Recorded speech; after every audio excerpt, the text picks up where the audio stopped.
Hey everyone, Cody here. And in this video, I just want to reiterate that according to the Bible, Christianity is the only way to God. And I'm not going to read the verse that you might think that I would read. I'm actually going to read Romans 3:22 and 3:24, but also a little bit above that. So 3:19 through about 3:25, 3:26. And the reason for this is because Paul actually he's addressing Jews, and he's saying how, yeah, you want to kind of believe in Jesus, but you also want to believe in the old ways, of being circumcised and following the law. And he's like, no, I mean, that stuff does not matter. Only, belief in Jesus does. And so pretty much a lot of the religions in the world are either based on the law, so Jews, or it's based on works. A lot of religions, a lot of major religions are based on works. You have to do these good things in order to get to heaven. Maybe you have to do more good than bad, or you have to do this amount of this thing in order to go to, whatever that afterlife is, that the chosen one that you want to go to. But Paul is saying that none of that stuff matters. So let me read this.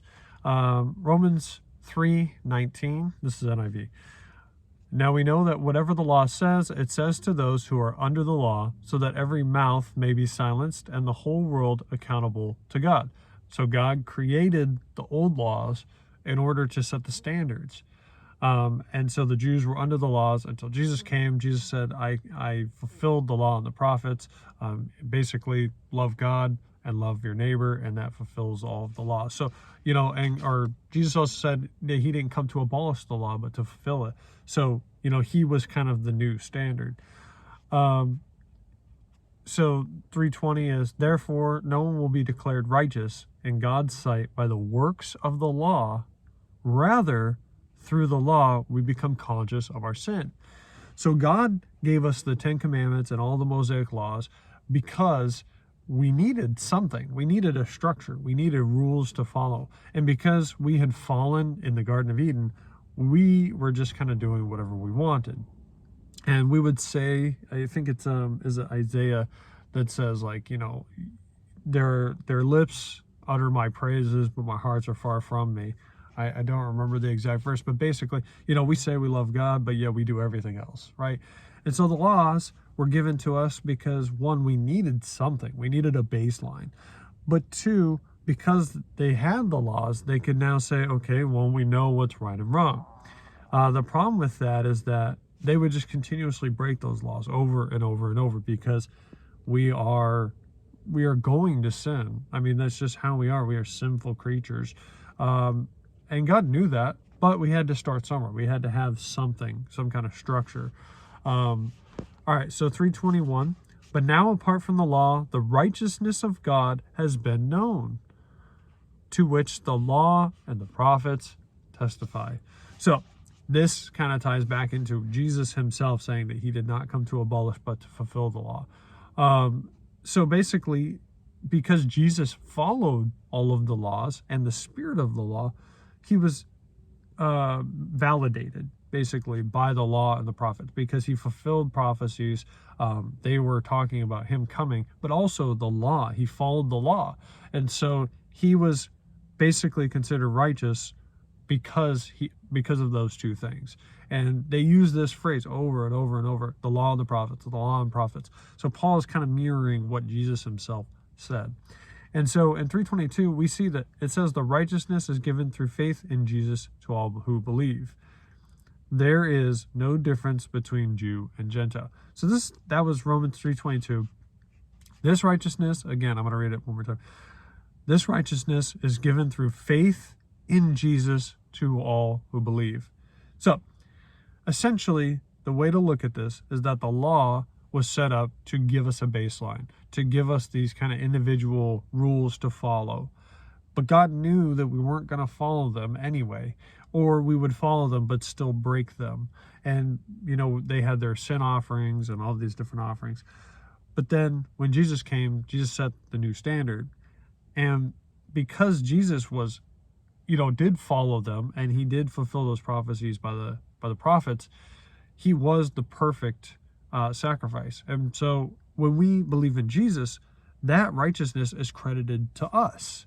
And so God knew that we weren't going to be perfect in following the law, but that's why he sent Jesus. So when Jesus died, the perfect sacrifice, by believing in him, now we are credited our righteousness.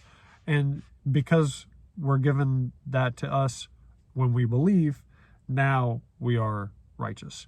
So there is no difference between Jew and Gentile. The reason he's saying this again is because he's addressing Jews in this, at least in this part of Romans. And so he's like, there is no difference anymore. You know, Jews, Gentiles, belief in Jesus solidifies you as righteous. And then Romans 3:23, very famous verse, for all have sinned and fall short of the glory of God. Again, reiterating what I said previously, we are all broken. We are all going to keep messing up over and over and over and over. That's just how we are. And God knew that from the beginning. But he had to give us something like the laws. He knew that we were going to break them. Now we have faith in Jesus because, you know, we're going to keep messing up.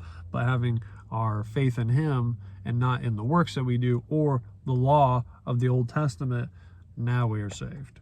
So we have all sinned and fallen short of the glory of God, which we will continue to do. But Romans 3:24, which I don't think gets enough credit, and all are justified freely by his grace through the redemption that came by Jesus Christ. So we are redeemed because of Christ through grace. It's also Paul that says, like, we are justified not through faith, or not through works, but through faith alone, by grace through faith. Sorry. So God has been patient with us. And now we are redeemed because of our belief in Jesus, not in our works and not in the law. All right, 3:25, God presented Christ as a sacrifice of atonement through the shedding of his blood to be received by faith. We must believe in Jesus. Also, he did this to demonstrate his righteousness because in his forbearance he had left the sins committed beforehand unpunished.